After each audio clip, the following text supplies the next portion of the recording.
रतालू, शकरकंद यानी याम, ये मीठे आलू की तरह होता है, इसीलिए इन्हें स्वीट पोटैटो भी कहा जाता है। इसका गूदा सफ़ेद या नारंगी रंग का होता है। ये एक 12 मासी वेल होता है। शुगर लेवल कम करने का रामबाण है रतालू। उसी तरह से साबूदाना यानी सागो, जिसकी की तासीर ठंडी होती है, ये सागो पाम नामक पेड़ के तने के गूदे से बनता है। ये छोटे छोटे मोती की तरह सफ़ेद और गोल होते हैं। साबूदाना 3 तरह के होते हैं, एक चीनी जैसा बारीक, एक मीडियम साइज और एक बड़ी साइज का। साबूदाना अधिकतर लोगों का मन पसंदीदा व्यंजन है। इन सभी में विटामिन और पोषक तत्व भरपूर मात्रा में होते हैं, गुणों से भरपूर, लेकिन तब तक जब तक आप इनका सेवन कभी कभार करें। नमस्कार, मैं परछाई आज आपके सामने एक ऐसा स्नैक्स बनाने जा रही हूँ जो आप सभी को बेहद पसंद आएगा। इस स्नैक्स में मैंने रतालू और साबूदानों को मिलाकर बनाया है। इसे आप कभी किसी भी समय खा सकते हैं। तो चलिए इस स्वादिष्ट स्नैक्स को फटाफट से बनाते हैं। पसंद आए तो लाइक करना खूब सारा, सभी के साथ शेयर करना, और मेरे चैनल में नए हो तो सब्सक्राइब भी कर देना कमेंट के साथ। तो चलिए, तो यहाँ पर मैंने शकरकंद या रतालू 2 लिए हैं जो कि आधा किलो के करीब हैं। इन्हें मैंने धोकर साफ़ सुथरा कर लिया है अच्छी तरह से, आप देख सकते हैं। तो ये बहुत ही अच्छे स्वीट और स्वादिष्ट होते हैं। इन्हें आप उबाल कर खाएँ तो बहुत टेस्टी लगते हैं, और व्यंजन बनाएं तो वो और भी टेस्टी लगते हैं। तो चलिए इन्हें अब कुकर में उबालने के लिए रख लेते हैं। कुकर में हम 1 से 2 सीटी लेंगे। गैस की आंच को मीडियम टू हाई रखेंगे, इसी में ही 2 सीटी को आने देंगे। तो यहाँ पर मैंने 1 कटोरी भरकर साबूदाना लिया है।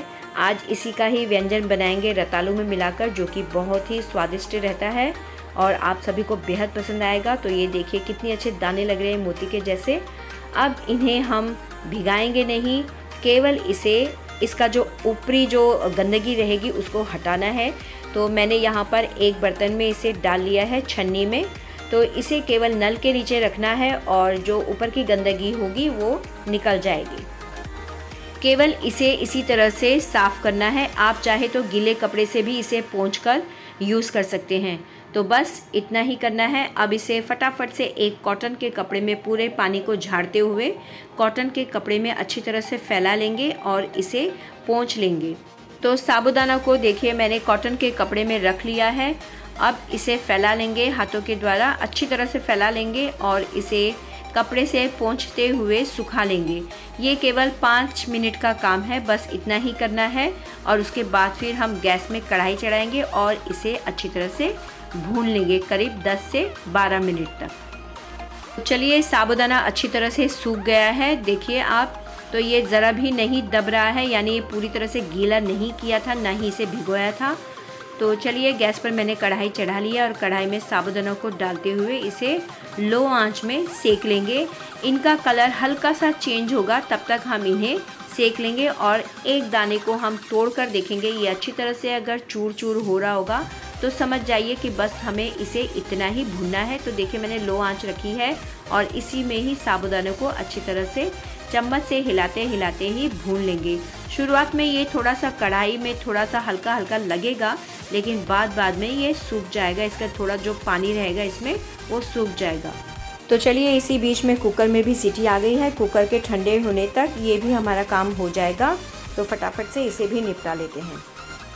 तो आप देख सकते हैं साबूदाना सफ़ेद से हल्का येलो कलर में चेंज हो गया है। इसका कलर बस इतना ही चेंज करना है। ये अच्छी तरह से भून चुके हैं। इसे भूनते हुए 10 से 12 मिनट लगे हैं। तो चलिए मैं आपको एक साबूदाना अच्छी तरह से इस तरह से दबाकर दिखाती हूँ। तो आप देख सकते हैं कि ये चूरा चूरा हो गया है, थोड़ा ध्यान से दिखेगा। चलिए ठीक है, मैं आपको इमाम दस्ते में ये कूट कर बताती हूँ तो आपको अच्छी तरह से दिख जाएगा।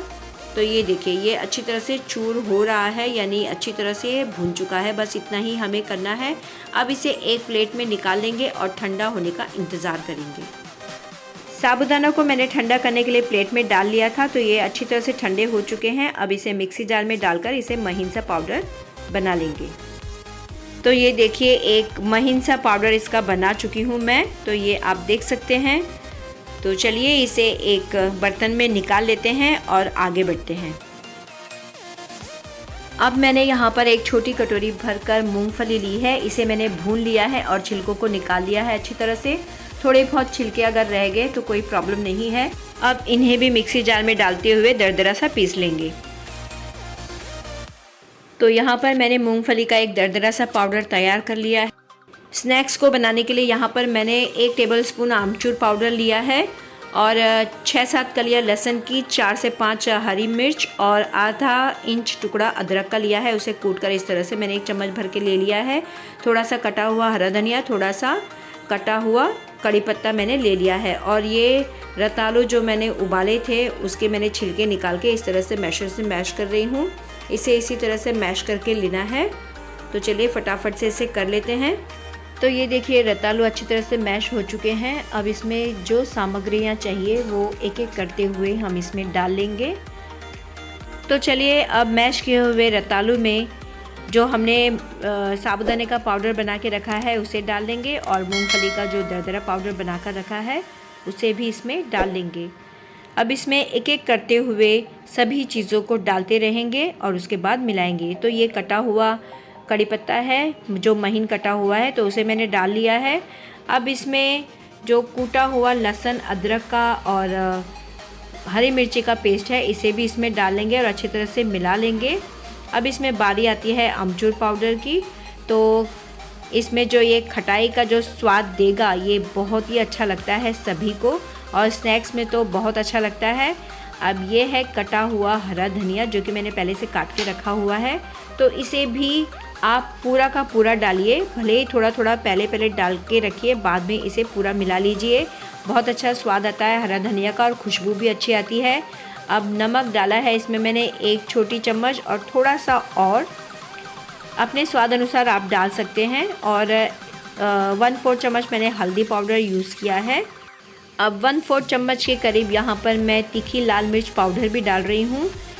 इससे थोड़ा सा स्नैक्स जो बन रहा है थोड़ा सा चटपटा बनेगा। और ये है धनिया पाउडर, इसे भी मैंने 1/4 चम्मच ही यूज़ किया है, इसे भी इसमें डाल लेते हैं।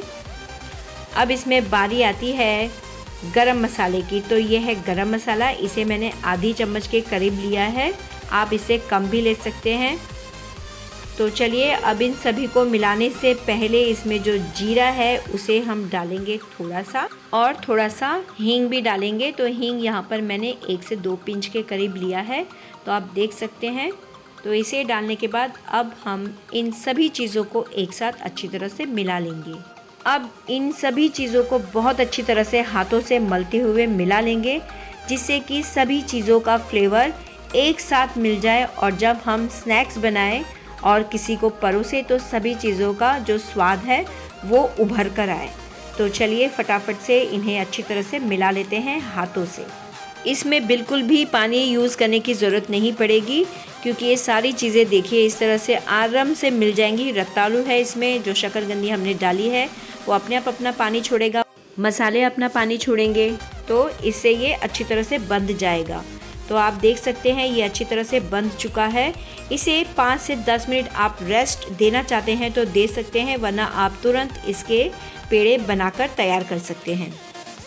तो चलिए 10 मिनट हो चुके हैं, इसे फिर से एक बार हल्के हल्के हाथों से गूंथ लेंगे, जो कि ये अच्छी तरह से घुल मिल जाए। तो ये देखिए अच्छी तरह से बंधता नहीं है, इसे बांधना पड़ता है। अगर ना बंधे तो कोई प्रॉब्लम नहीं है, आप अपने छोटे छोटे जिस साइज़ के आप पेड़े बनाना चाहते हैं उस प्रकार से ले लीजिए और इस तरह से लड्डू के जैसे इसे हाथों में दबाइए और इस तरह से गोल कीजिए हल्के हल्के हाथों से। तो देखिए ये बन चुका है। तो इसी तरह से सभी को तैयार करना है। तो अब सभी को इसी तरह से तैयार कर लेते हैं। तो ये देखिए सभी पेड़े अच्छी तरह से तैयार हो चुके हैं गोल गोल से। तो इसी का स्नैक्स हमने तैयार करना है। आधा काम हमारा हो चुका है, अब आधा काम थोड़ा सा बाकी रह गया है, तो उसे पूरा करेंगे। तो यहाँ पर मैंने इस स्नैक्स के लिए एक चटनी तैयार की है। तो ये रहा सेजवान चटनी, जो मैंने घर पर ही तैयार की है। तो इसका जो टेबल स्पून है वो हम 1.5 टेबल स्पून लेंगे और इस चटनी को इस कटोरे में डालेंगे। अब इसमें मेयोनीज डालूंगी। तो मेयोनीज यहाँ पर मैंने आधा टेबल स्पून लिया है, तो मैं पैकेट से ही डाल रही हूँ अंदाजे से। आप चाहे तो चम्मच से फटाफट से लेकर डाल सकते हैं। अब मेरे पास यहाँ पर टमाटो केचप के कुछ पैकेट हैं, तो मैं पैकेट ही डालूँगी, 4 से 5 पैकेट। अगर आपके पास बॉटल है तो 1 से 1.5 टेबल स्पून आप इसमें टमाटो केचप डाल सकते हैं। तो देखिए मैंने सभी को डाल लिया है और इस तरह से चम्मच से इसे पूरी तरह से मिला रही हूँ। अब इस चटनी में मैं एक चीज़ डालूँगी, ऑरिगेनो। तो ये बच्चों को इसका फ्लेवर बहुत पसंद आता है। पिज़्ज़ा में इसे यूज़ किया जाता है और भी स्नैक्स में यूज़ किया जाता है। तो मेरे बच्चे ने बोला कि इसे इसमें डालो, हमें चाहिए, तो मैंने इस चटनी में डाला है और सच में ये खाने पर बहुत ही टेस्टी लग रहा था। अब मैंने गैस पर कढ़ाई रख ली है। कढ़ाई में मैंने रिफाइंड ऑयल लिया है। तो ऑयल अच्छा गर्म हो चुका है। गैस की आंच को मैंने मीडियम ही रखा है। मीडियम आंच में इस स्नैक्स को हम फ्राई करेंगे। तो चलिए फटाफट से इन्हें डालते हुए इन्हें फ्राई कर लेंगे अच्छी तरह से। और इसे तेज़ नहीं करना है, ना ही इसे स्लो करना है, आंच हमें मीडियम ही रखना है। तो इसे धीरे धीरे इस तरह से पलटते जाएंगे। जब ये हल्का हल्का पकने लगे तो इसे पलटते पलटते ही हम चारों तरफ से इसे गोल्डन सा कलर आने देंगे। तो देखिए, आप देख सकते हैं कि ये अब थोड़े से और गोल्डन हो चुके हैं। तो बस अब निकालने की ही बारी है। तो अब थोड़ा सा गोल्डन और कर लेते हैं। तो अब ये पूरी तरह से तैयार हो चुके हैं। देखिए बहुत ही अच्छा कलर आया है। अब इसे निकाल लेते हैं। तो ये बहुत अच्छे लगते हैं ये स्नैक्स खाने में। तो चलिए फटाफट से इन्हें निकालते हैं। मैंने एक बर्तन में टिश्यू पेपर रखा है। तो टिश्यू पेपर में इस स्नैक्स को निकाल लेते हैं, जो कि जो एक्स्ट्रा ऑयल होगा वो टिश्यू पेपर एब्जॉर्ब कर ले। तो हमारे ये स्नैक्स बहुत ही करारे, बहुत ही स्वादिष्ट बने हैं और देखने में भी बहुत अच्छे लगते हैं। गोल गोल से बॉल से, छोटे छोटे बॉल जो होते हैं वो बच्चे तो देखने में ही ये पसंद कर लेते हैं। और अगर इस स्नैक्स को उनकी मन पसंदीदा चटनी के साथ दिया जाए तब तो इस स्नैक्स ने छूटना तो है ही नहीं, पूरी तरह से फिनिश हो जाना है। तो चलिए एक बैच तो तैयार हो चुका है। अब दूसरे बैच को भी फटाफट से तैयार कर लेते हैं। बच्चे तो इसी इंतज़ार में हैं कि कब ये स्नैक्स बने और कब हम अपनी मन पसंदीदा चटनी के साथ इस स्नैक्स को खाएं। तो फटाफट से बनाकर उनको परोसते हैं। तो देखिए ये बैच भी तैयार होने की कगार में है। अच्छा सा सुनहरा कलर धीरे धीरे से आ रहा है। तो ये देखिए ये पूरी तरह से आ गया है। तो अब इसे निकाल लेंगे। अब इंतज़ार ख़त्म हुआ क्योंकि हमारे स्नैक्स सभी तैयार हो चुके हैं। अब इन्हें मैंने निकाल लिया है एक बाउल में। तो अब इसे अच्छी तरह से प्लेट में सजाते हैं और बच्चों के सामने परोसते हैं। लेकिन उससे पहले मैं आपके लिए प्लेट में रखूँगी। आप इसे खाकर ज़रूर बताइए कि ये कैसा बना है और आपको कितना पसंद आया। क्योंकि ये जो स्नैक्स बनाया है, शकरकंद या रतालू बोलें, और साबूदाना के साथ जो इसका मेल है वो बहुत ही टेस्टी लग रहा है। उसमें मूंगफली और मसाले जो डाले हैं, जो फ्लेवर है वो बहुत अच्छा लग रहा है। बहुत अच्छे बने हैं, क्रिस्पी बने हैं और चटनी के साथ और भी टेस्टी लग रहे हैं। तो आप भी इस तरह से बनाइए फटाफट से और अपनी फैमिली, अपने बच्चों के साथ, अपनों के साथ इस स्नैक्स का मज़ा लीजिए इस चटनी के साथ, जिस तरह से कि मैंने बनाया है। बहुत ही टेस्टी लगेगा। लेकिन इसे गरम खाना तो बनता है, गर्मा गर्म बहुत ही अच्छे लगते हैं जो भी स्नैक्स हो। तो आप इसे गर्मा गर्म परोसें और खाएं तो ये बहुत अच्छे लगेंगे। तो चलिए फिर, अगर आपको मेरी ये रेसिपी अच्छी लगी हो, बनाने का तरीका अच्छा और सही लगा हो, तो दिल से ढेर सारा लाइक कीजिए, शेयर कीजिए अपनों के साथ, अपने फ्रेंड्स, अपने रिश्तेदारों के साथ, सब्सक्राइब कीजिए और बेल आइकन ज़रूर दबाइए जिससे कि मेरी अगली वीडियो आपके पास पहुंच जाए। अब मिलते हैं नेक्स्ट वीडियो में। इस वीडियो को पूरा देखने के लिए बहुत बहुत धन्यवाद। रेसिपी के अच्छे लगने पर दिल से बिना कंजूसाई के कमेंट ज़रूर कीजिए।